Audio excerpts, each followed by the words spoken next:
ایک بات یہاں پر یہ سمجھ میں آتی ہے کہ شیعہ لوگ یہ کہتے ہیں کہ 12 امام ہیں، ان 12 اماموں پر بھی وہ ایمان لاتے ہیں۔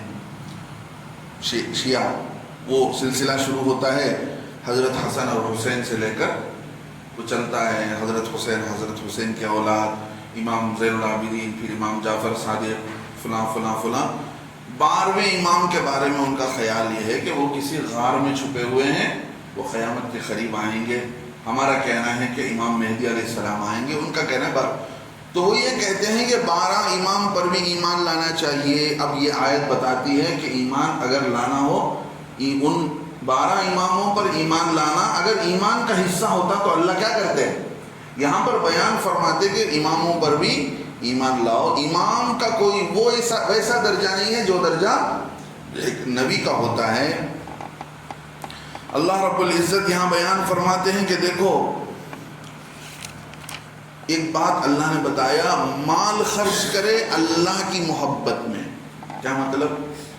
اللہ کے لیے خرچ کر رہا ہو اخلاص کے ساتھ۔ اخلاص کی پابندی بہت ضروری ہے مال دینے میں۔ جہاں آدمی کی نیت بگڑ جاتی ہے، اخلاص ختم ہو جاتا ہے، تو اللہ رب العزت کے ہاں اس کا وہ درجہ نہیں ہوتا ہے۔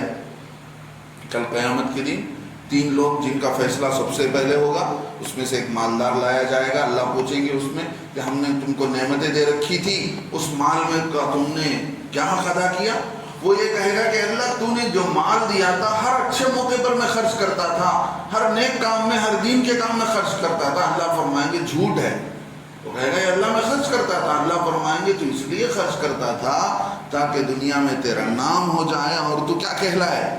سخی کہلائے۔ کتنا بڑا سخی ہے، کتنا بڑا خرچ کرنے والا ہے۔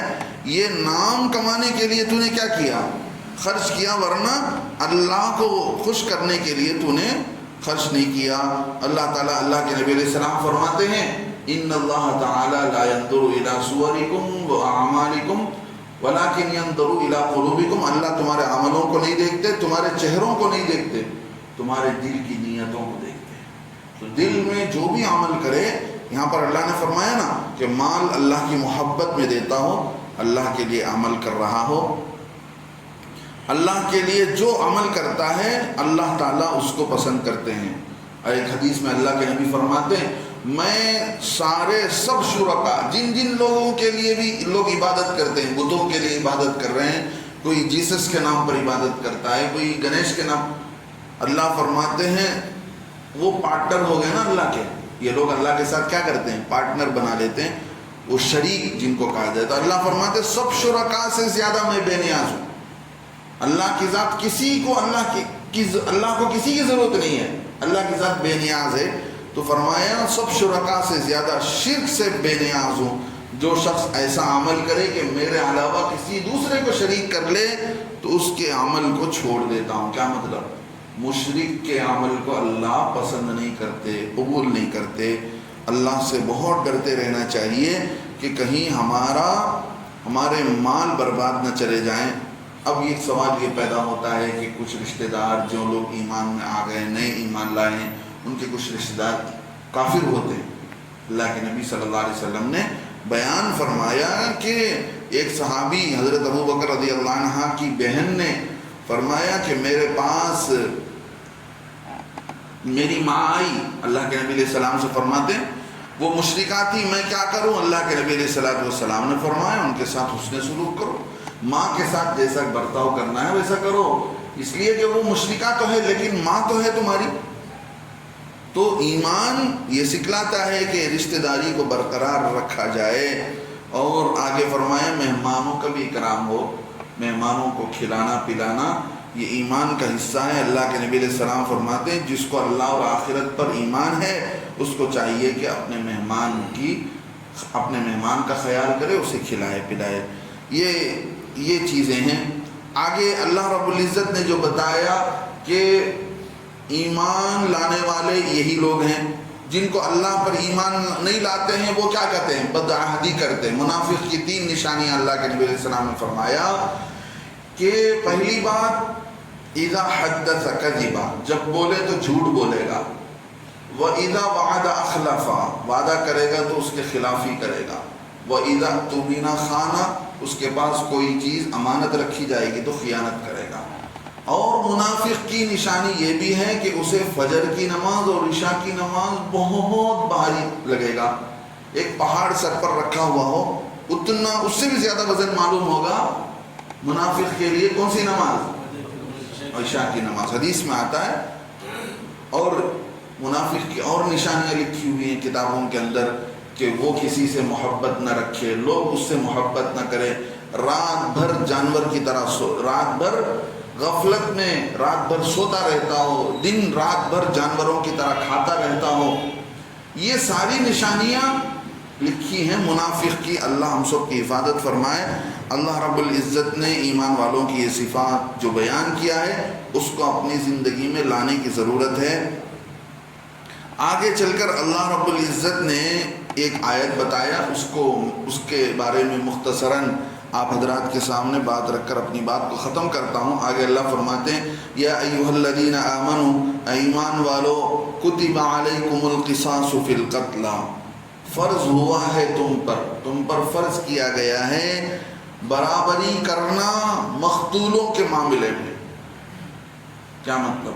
قصاص کہتے ہیں برابری کرنے کو، کہ ایک کے بدلے دوسرے کو قتل کیا جائے گا۔ ایک نے ایک کا قتل کیا ہے تو دوسرے کو برابر کر۔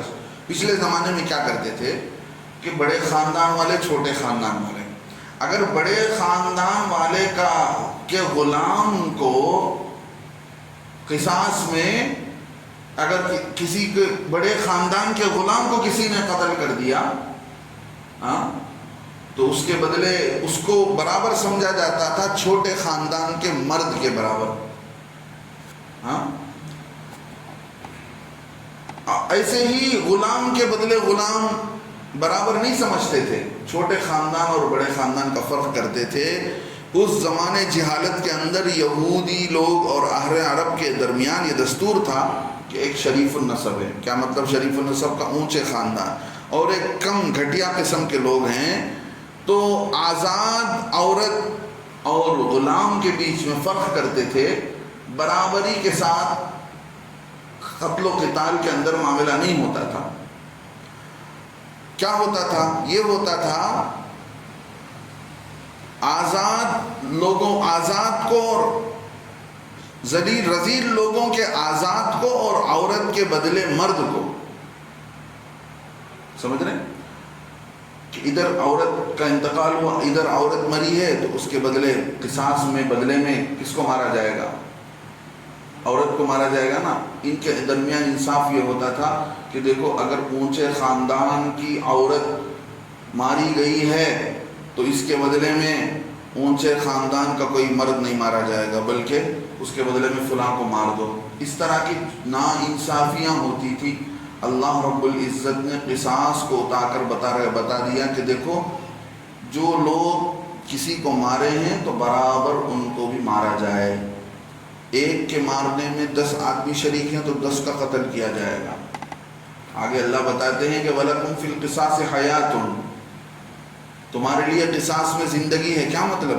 ایک کے قاتل ایک آدمی مارا گیا، اس کے بدلے میں دوسرے کو مارا جاتا ہے تو دوسرا آدمی آئندہ چل کر دوسرے لوگ کسی کو مارنے میں بہت سوچیں گے، جلدی سے کوئی بھی کسی کی قتل نہیں کرے گا۔ کیوں؟ یہاں پر تو قتل کے بدلے قتل کیا جاتا ہے، جان کے بدلے جان لیا جاتا ہے۔ تو اللہ رب العزت نے یہ حکم اتار کر بتا دیا کہ دیکھو کسی کو ناحق قتل کیا جائے گا تو اس کے بدلے اس کو بھی قتل کیا جائے گا جس نے قتل کیا ہے۔ اور اگر ایک کے مارنے میں 10 لوگ شریک ہیں تو 10 کو قتل کیا جائے گا۔ اب یہ دیکھیں گے کہ مارنے والے کا ارادہ کیسا تھا۔ اب تفصیل ہے، موقع نہیں ہے اس لیے میں اس کو مختصراً کہہ رہا ہوں، انشاءاللہ اگلے ہفتہ۔ ایک ہوتا ہے قتل عمد، یعنی ایسے ہتھیار سے مارنا جس کے لگنے سے مر جائے انسان۔ دیکھا جائے گا کہ مارنے والے کا ہتھیار کیسا تھا۔ بندوق ہے جس کو چلانے کے بعد انسان زندہ نہیں رہتا۔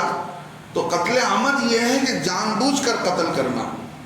قتل خطا ہے۔ قتل خطا کیا ہے؟